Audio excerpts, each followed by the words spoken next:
Usman Tariq mystery spinner जो कि Quetta gladiator का पार्ट हैं, उनका एक बार फिर एक्शन रिपोर्ट कर दिया गया है। जो बॉलिंग एक्शन है वो रिपोर्ट हो गया है।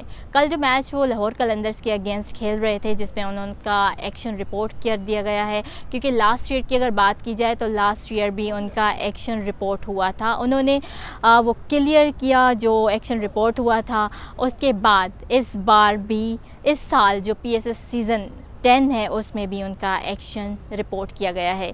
वो भी कुछ अगर बात की जाए तो कुछ बॉलिंग एक्शन था वो रिपोर्ट हुआ है, जिस पर जो अंपायर हैं उन्होंने कहा कि उस्मान की बॉलिंग जो है वो सही नहीं हुई है, सस्पेक्टेड उनकी बॉलिंग थी।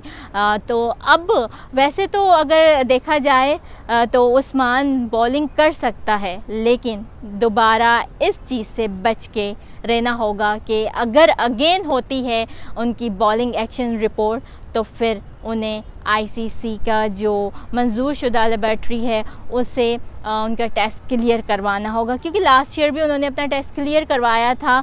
लेकिन अगर इस मैचेस में वो दोबारा उनका एक्शन रिपोर्ट होता है एक बार फिर, तो फिर उन्हें अपना एक्शन क्लियर करवाना होगा। लेकिन ये है कि उस्मान तारिक वो प्लेयर हैं जिनकी अगर परफॉर्मेंसेस पे नज़र डाली जाए तो काफ़ी शानदार परफॉर्मेंसेस उनकी जानिब से नज़र आती है, क्योंकि जो बैटर होता है उनका एक्शन वो रीड नहीं कर पाते हैं, जिससे उनको मदद मिलती है और वो विकेट्स भी लेते हैं। और कोयटा ग्लैडिएटर का यही रीज़न है कि उन्हें वो अपने टीम में भी शामिल करते हैं, क्योंकि उनकी बड़ी शानदार परफॉर्मेंसेस पास्ट में भी रही है। क्योंकि पास्ट के लास्ट ईयर की अगर बात की जाए तभी उन्होंने बड़ी अच्छी परफॉर्मेंसेस दी, और डोमेस्टिक में भी उनकी अच्छी परफॉर्मेंसेस रहती है। लीग्स में भी अगर नज़र डाली जाए तो जो लीग्स खेलते हैं उस्मान तारिक, उनमें भी उनकी परफॉर्मेंसेस बहुत ज़बरदस्त रहती है।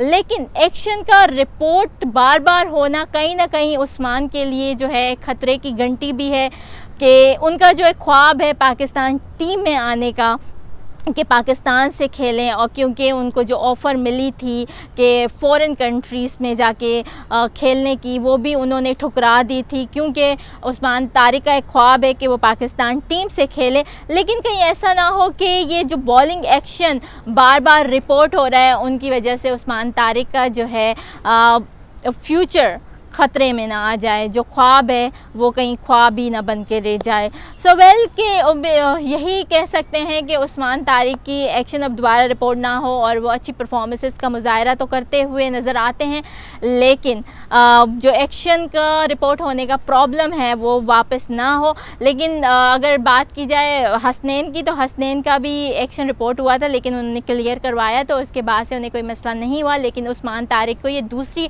बार हुआ है कि उनका एक्शन रिपोर्ट हुआ है। सो लेट्स सी कि क्या होता है क्या नहीं होता, क्योंकि अगर देखा जाए तो कोयटा की बैकबोन भी कह सकते हैं उस्मान तारिक को, क्योंकि वो अच्छी परफॉर्मेंसेस कोयटा के लिए देते हुए नज़र आते हैं। तो कहीं ना कहीं कोयटा अब जो है वो उस्मान तारिक को चांस देगी या नहीं देगी, क्योंकि एक्शन रिपोर्ट होने की वजह से। और अगर कॉम्बिनेशन की बात की जाए तो बैक हैंड पे और भी बहुत ज़बरदस्त प्लेयर जो हैं मौजूद हैं कोयटा के पास। तो क्या कॉम्बिनेशन अगले मैचेस में नज़र आता है या नहीं, कि उस्मान तारिक के बिना ही कोयटा अपने मैचेस खेलेगी या उस्मान तारिक को जो है वो ऐड करेगी, प्लेइंग 11 में शामिल करेगी, ये तो अब जब कोयटा का नेक्स्ट मैच होगा तभी पता चलेगा। लेकिन आज के मैच जो है वो पेशावर ज़ल्मी और इस्लामाबाद यूनाइटेड में होगा, यूनाइटेड का होगा इस्लामाबाद में। लेकिन अगर देखा जाए तो पेशावर ज़ल्मी अपना पहला मैच जो है वो हार चुकी है, तो वो ज़ख्मी भी हैं। और अगर बात की जाए इस्लामाबाद यूनाइटेड की, तो इस्लामाबाद जो है कॉन्फिडेंट है, क्योंकि पहला मैच उन्होंने अपना जीता है। तो लेट्स सी कि कौन आज का मैच जीता है और एक कदम जीत के जो है आगे जाता है, या फिर अगर बात करें पेशावर ज़ल्मी की, तो वो अपना खाता खोलने में कामयाब होती है या नहीं होती है।